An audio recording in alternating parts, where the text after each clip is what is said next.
study of Job I included partially because it was so short. The chapter in which Bildad the Shuhite speaks,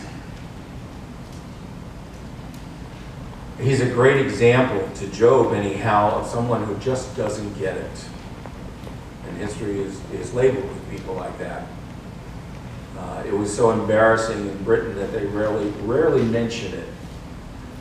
That one of their own prime ministers, a man named Neville Chamberlain, in the early days of Hitler's domination in Germany, went and found him to be a fine fellow and made promises to each other and came back declaring that peace is secured. It wasn't much longer after that he attacked Poland. He just didn't get it. He saw what he wanted to see.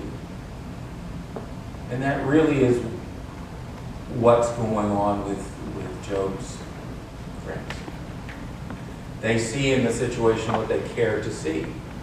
And sadly, it keeps them from caring about their friend. What they see and all they can say to him is based on bad math. In their simplistic worldview, the good man gets blessing, the bad man gets judgment. And several times, Job has pointed out how faulty this logic is, and they keep coming back. And now Bildad is so angry that in all of this, they've not been able to dent Job's resolve to seek out the ways of God in relationship to his situation. We get this very brief chapter which, in a veiled way,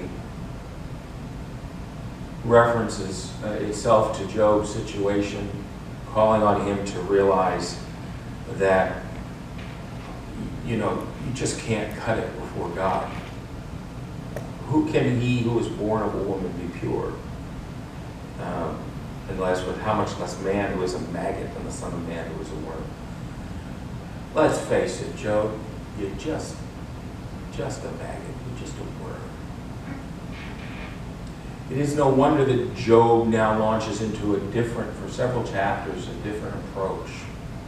And we will point that out as we go. But his initial response in verses 1 to 4 amounts to, who do you think you are? How you have helped him who has no power. Oh, you're a real friend, aren't you? How have you saved the arm that has no strength?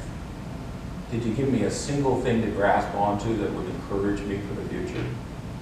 How have you counseled him who has no wisdom? If you think I'm that stupid, why even bother to talk to me? Even ancient poetry cannot hide our humanity, let me tell you. With whose help have you uttered words, and whose breath has come out from you? Now he's really going for the jugular, because the implication is, these are not God's words. So who has empowered your speech? Then fight words. And Job's ready for the fight. In the section of this chapter 5 to 14, Job speaks of a God who knows stuff, knows things, knows a lot of things. And all the things he knows are evidence of his great power. God knows the place of the dead. You know, when people die, and we stick them in a cave in the ancient world, or we put them in the ground, or we turn them to ashes, we can't go there. We don't want to go there, but even if we could, there wouldn't be anything worth visiting. And we really trust in the Word of God to know where there is. We know there's a there.